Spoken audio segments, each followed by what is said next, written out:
Hello friends, my name is Pragati and I welcome you to my channel future goals.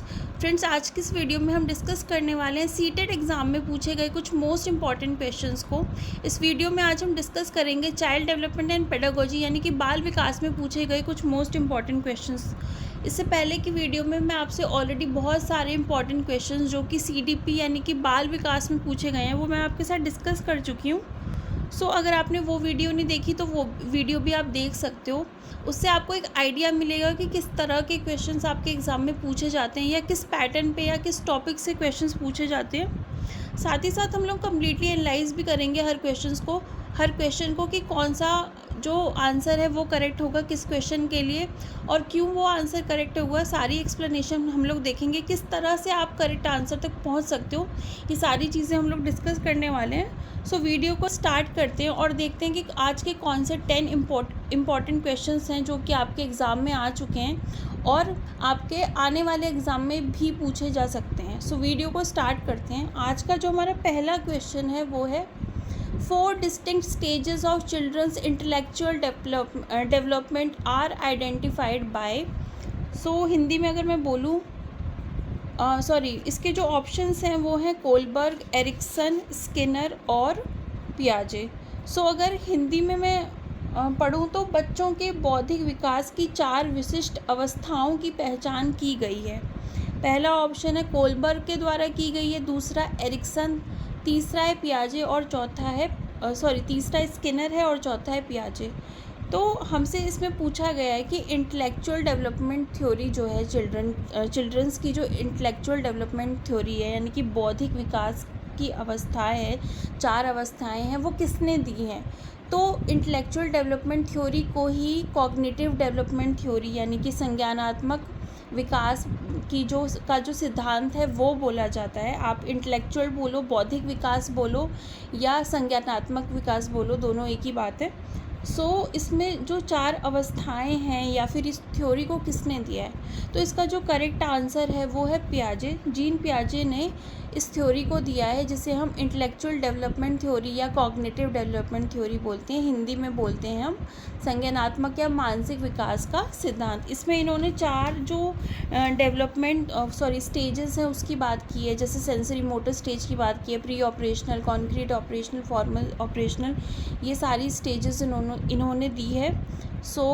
इसका correct answer पियाजे होगा। बाकी जो Kohlberg हैं उन्होंने मोरल डेवलपमेंट थ्योरी जिसे नैतिक विकास का सिद्धांत बोला जाता है वो उन्होंने दिया है। एरिक्सन ने हमें साइको सोशल डेवलपमेंट थ्योरी दी है, मनोसामाजिक सिद्धांत बोलते हैं जिसको। स्किनर की जो थ्योरी है उसका नाम है ऑपरेंट कंडीशनिंग, जिसे हिंदी में बोला जाता है क्रिया प्रसूत अनुबंधन का सिद्धांत, ठीक है। और पियाजे का तो मैंने आपको बता ही दिया। तो करेक्ट आंसर फर्स्ट क्वेश्चन के लिए होगा 4th ऑप्शन।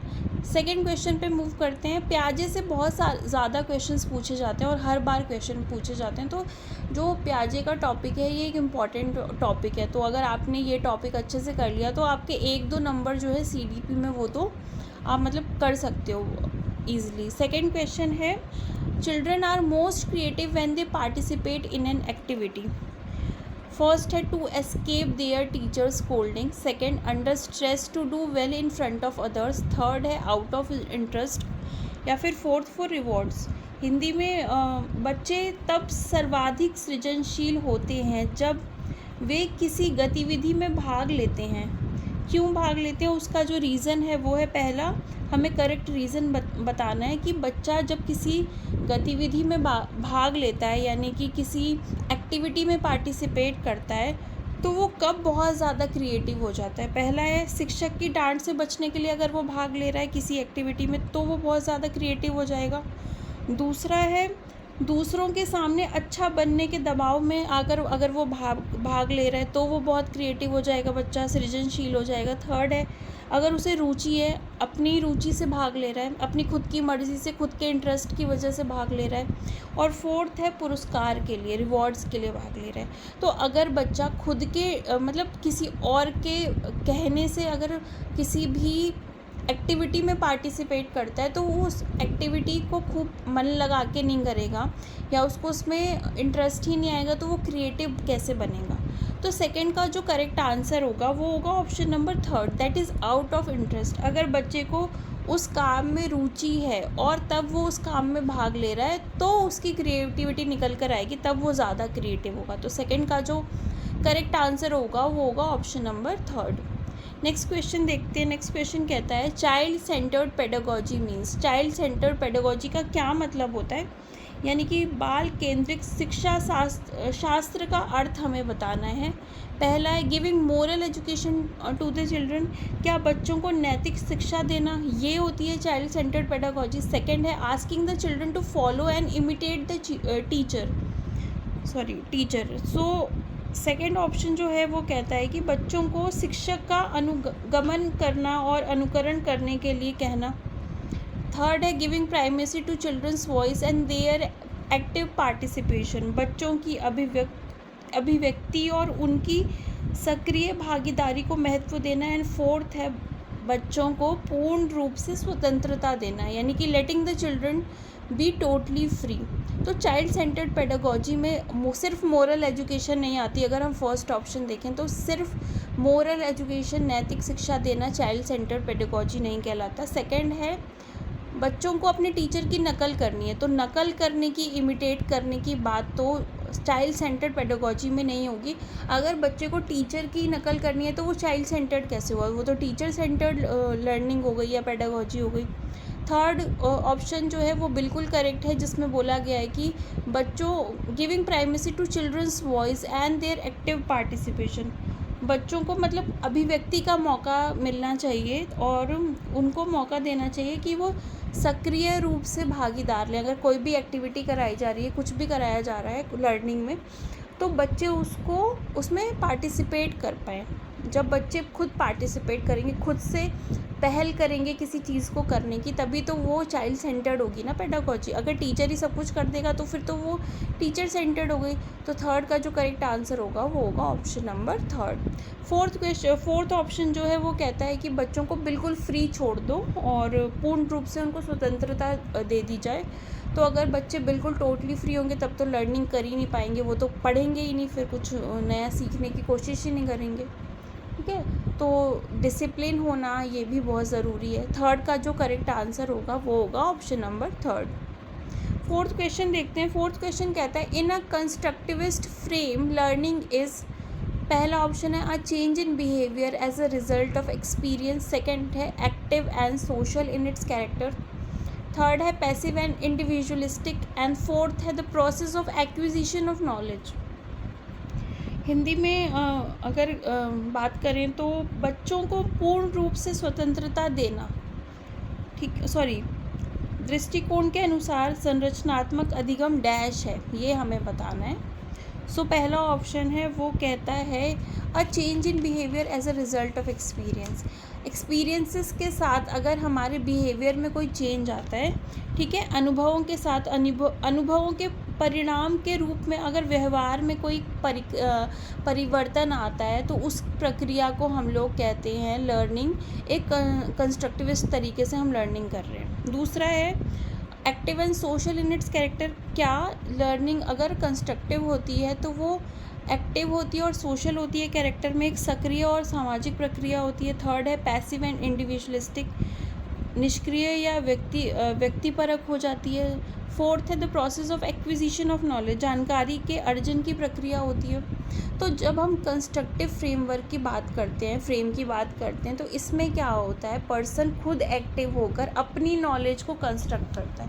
मतलब अगर एक स्टूडेंट की बात करें, एक बच्चे की बात करें जो लर्निंग कर रहा है, तो वो खुद एक्टिवली हर एक्टिविटी में पार्टिसिपेट करेगा और चीज़ों को खुद से सीखने की कोशिश करेगा, ठीक है, ना कि बजाय टीचर की नकल करने के।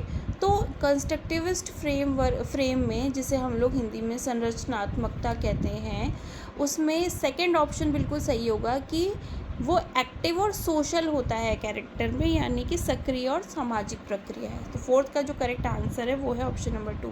फिफ्थ क्वेश्चन देखते हैं। फिफ्थ कहता है अकॉर्डिंग टू पियाजे children's thinking differ in dash from adults than in dash. तो पियाजे के अनुसार बच्चों का चिंतन वयस्कों से भिन्न होता है डैश में बजाय डैश के। ठीक है, तो हमें ये बताना है। तो इसका करेक्ट आंसर जो होगा वो होगा ऑप्शन नंबर 3, जिसमें काइंड बोला गया। तो बच्चों का जो थिंकिंग होती है बच्चों की, वो सिर्फ काइंड में अलग होती है, मतलब उसका प्रकार अलग होता है। ठीक है, उसकी मात्रा अमाउंट अलग नहीं होती। ऐसा नहीं होता कि बच्चों की थिंकिंग कम होती है किसी एडल्ट से। बच्चों की थिंकिंग अमाउंट में तो सेम होती है, मतलब उसकी मात्रा तो सेम होती है, एक जैसी होती है, बस प्रकार अलग होता है। सोचने का जो प्रकार है वो अलग होता है। तो फिफ्थ का जो थर्ड ऑप्शन है काइंड और अमाउंट वाला, वो बिल्कुल सही है कि अकॉर्डिंग टू पियाजे children's thinking differs in kind from adults than in amount. तो अमाउंट में अलग नहीं होती, काइंड में अलग होती है। ये क्वेश्चन बहुत बार आपके सीटेट एग्जाम में पूछा जा चुका है, तो ये एक इंपॉर्टेंट क्वेश्चन है। फिफ्थ का जो करेक्ट आंसर है वो है ऑप्शन नंबर 3। सिक्स क्वेश्चन पे मूव करते हैं। इंटेलिजेंस क्या है, बुद्धि क्या है? पहला है सेट ऑफ कैपेबिलिटीज़, यानी कि जो क्षमताएं होती हैं उसका समुच्चय है। Second, a singular and genetic concept, एक अकेला और जातीय विचार है। थर्ड है the ability to imitate others, दूसरों के अनुकरण करने की योग्यता है, दूसरों का नकल करना, अनुकरण करने की योग्यता है। या फोर्थ है स्पेसिफिक एबिलिटी, एक विशिष्ट योग्यता। तो इंटेलिजेंस जो होती है ना, वो एक पर्टिकुलर एबिलिटी नहीं होती, एक स्पेसिफिक एबिलिटी या एक विशिष्ट योग्यता बिल्कुल भी नहीं होती, उसमें बहुत सारी योग्यताएं होती हैं। ठीक है, तो जो ऑप्शन नंबर, और ये कोई इमिटेट करने का की एबिलिटी भी नहीं है, सिंगुलर और जेनेटिक कॉन्सेप्ट भी नहीं है। इंटेलिजेंस जो होती है वो बहुत सारे कैपेबिलिटीज़ बोलो आप, क्षमताएं या एबिलिटीज़ बोलो, योग्यताओं का एक समुच्चय होता है, एक सेट होता है पूरा, उसमें अलग अलग तरह की कैपेबिलिटीज़ होती हैं इंटेलिजेंस के अंदर। तो सिक्स का जो करेक्ट आंसर होगा वो होगा ऑप्शन नंबर 1। नेक्स्ट क्वेश्चन देख लेते हैं। नेक्स्ट क्वेश्चन, सेवन्थ क्वेश्चन कहता है dash is not considered a sign of being gifted. Gifted students की जब हम बात करते हैं या गिफ्टेड पर्सन की बात करते हैं, तो उसमें इनमें से कौन सी एक चीज़ नहीं होती है? डैश प्रतिभाशाली होने का संकेत नहीं है। तो पहला ऑप्शन है क्रिएटिव आइडियाज़, यानी कि सृजनात्मक विचार। दूसरा है फाइटिंग विद अदर्स, यानी कि दूसरों के साथ झगड़ना।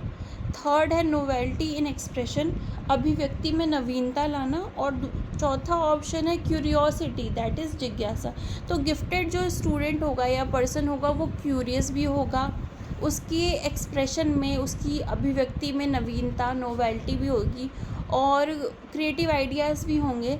एक चीज़ जो इसका एक फीचर बोल लो आप या कैरेक्टरिस्टिक नहीं होता, वो होता है फाइटिंग विद अदर्स। जो गिफ्टेड होगा वो दूसरों के साथ झगड़ा नहीं करेगा। तो सेवेंथ का जो करेक्ट आंसर है वो है ऑप्शन नंबर 2।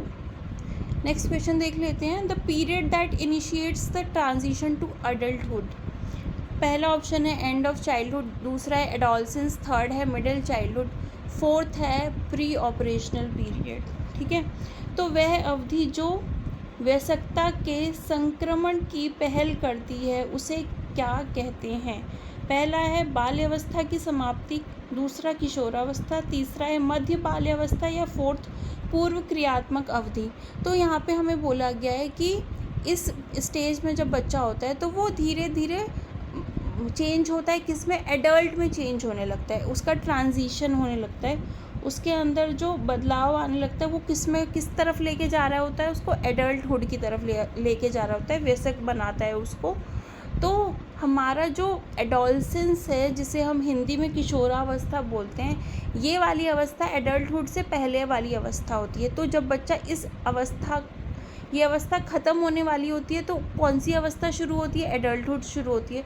तो ये एक ऐसा पीरियड है जिसे आप बोल सकते हो कि ये हमें एडल्टहुड की तरफ लेके जा रहा होता है, मतलब इस पीरियड से हमारा फिर ट्रांजिशन होता है एडल्टहुड में। आप इस तरह से भी आपको क्वेश्चन पूछा जा सकता है कि जो एडोलसेंस है वो एक कौन सा एक ऐसा स्टेज है जो ब्रिज की तरह काम करता है एडल्टहुड या फिर लेटर चाइल्डहुड के बीच में। तो लेटर चाइल्डहुड और एडल्टहुड के बीच में जो स्टेज आती है एडोलसेंस, वो आपका आंसर होगा किशोरावस्था। तो इस तरह से भी आपसे क्वेश्चन पूछा जा सकता है और पहले भी पूछा गया है। तो इस क्वेश्चन को बहुत अलग अलग तरह से सीटेट एग्ज़ाम में पूछा जाता है। तो 8th का जो करेक्ट आंसर होगा वो होगा एडोलसेंस। नेक्स्ट क्वेश्चन हम देख लेते हैं, 9th क्वेश्चन कहता है लर्निंग डिसेबिलिटी, फर्स्ट ऑप्शन है does not improve with appropriate input, second is a stable state, third है is a variable state and fourth है नीड नॉट इम्पेयर फंक्शनिंग। तो 9th क्वेश्चन में अधिगम की जो निर्योग्यता है, पहला समुचित निवेश के साथ सुधार योग्य नहीं होती। आप उसमें जो लर्निंग डिसेबिलिटी की हम लोग बात करते हैं तो इसमें कोई सुधार नहीं लाया जा सकता, ठीक है। आप अगर कोई अप्रोप्रिएट इनपुट यूज़ करें तो तब भी इसमें कोई सुधार नहीं लाया जा सकता। सेकंड है इज़ अ स्टेबल स्टेट, ये स्थिर होती है, मतलब जैसी है वैसी रहेगी, ना बढ़ेगी ना डिसेबिलिटी कम होगी, ना इसमें कोई सुधार होगा। थर्ड है इज़ अ वेरिएबल स्टेट, ये एक चर अवस्था है, इसमें चेंजेस लाया जा सकता है, सुधार लाए, ये कम ज़्यादा भी होती है, ठीक है। फोर्थ है नीड नॉट इम्पेयर फंक्शनिंग, ज़रूरी नहीं कि कार्य पद्धति की हानि करें, ठीक है। तो ये फंक्शनिंग को इम्पेयर करती है, ठीक है, कार्य पद्धति को नुकसान पहुंचाती है। लेकिन इसका जो करेक्ट आंसर है 9th का वो है ऑप्शन नंबर 3 कि एक वेरिएबल स्टेट है, मतलब चर अवस्था है। वेरिएबल मतलब जिसमें चेंजेस होते रहते हैं, ठीक है, मतलब कि इसमें कभी आपकी डिसेबिलिटी में ऐसा हो सकता है कि कभी वो ज़्यादा हो या कम हो जाए, या ठीक भी किया जा सकता है उसको अगर अप्रोप्रिएट इनपुट दिए जाएँ तो 9th का जो करेक्ट आंसर होगा वो होगा option number 3, that is learning disability is a variable state, ये एक स्थिर अवस्था होती है। 10th क्वेश्चन देख लेते हैं, आज का लास्ट क्वेश्चन हमारा। सोशलाइजेशन यानी कि समाजीकरण क्या होता है। पहला ऑप्शन है चेंज इन सोशल नॉर्म्स, सामाजिक मानदंडों में परिवर्तन। दूसरा है rapport between teacher and taught, शिक्षक एवं पढ़ाए गए के बीच में संबंध होता है क्या सोशलाइजेशन। थर्ड है process of modernisation of society, समाज के आधुनिकीकरण की प्रक्रिया है। या fourth adaptation of social norms, समाज के मानदंडों के साथ अनुकूलन। तो सोशलाइजेशन यानी कि समाजीकरण का मतलब होता है खुद को मतलब सोसाइटी के रूल्स को समझना, नॉर्म्स को समझना, उनको चेंज करना नहीं, हमें उनको बदलना नहीं, उसको समझना और उसके अकॉर्डिंग खुद में चेंजेस लाना, एडजस्टमेंट करना, अडेप्ट करना। तो 10th का जो करेक्ट आंसर होगा वो होगा ऑप्शन नंबर 4 कि सोशलाइजेशन यानी समाजीकरण में हम क्या सीखते हैं, हम समाज के नियमों के बारे में जानते हैं, उनको सीखते हैं, उनको अपनाते हैं, अडेप्ट करते हैं, उसके हिसाब से खुद में अनुकूलन लाते हैं और उसके हिसाब से हम लोग अडेप्ट करना सीखते हैं, ठीक है। यही होता है सोशलाइजेशन। तो 4th ऑप्शन जो है 10th का अडेप्टेशन ऑफ सोशल नॉर्म्स, ये बिल्कुल करेक्ट है। हिंदी में अगर मैं बोलूँ तो समाज के मानदंडों के साथ अनुकूलन। तो ये थे आज के 10 क्वेश्चंस जो हमने डिस्कस किए। बहुत इंपॉर्टेंट क्वेश्चंस हैं जो कि आपके सीटेट एग्ज़ाम में बहुत बार पूछे जा चुके हैं और इस टॉपिक से इन टॉपिक से जो भी मैंने अभी डिस्कस किए इनसे बहुत क्वेश्चंस पूछे जाते हैं। So that's it for today. अगर आपको वीडियो अच्छी लगी हो तो प्लीज़ चैनल को सब्सक्राइब कर देना, वीडियो को लाइक कर देना, शेयर कर देना, कमेंट कर देना। एंड इसके आगे आने वाली वीडियोस में मैं और भी इम्पॉर्टेंट क्वेश्चंस आपके साथ डिस्कस करूँगी जो कि सीटेट के प्रीवियस ईयर एग्ज़ाम्स में पूछे जा चुके हैं। सो तब तक के लिए इतना ही। Stay tuned and bye bye.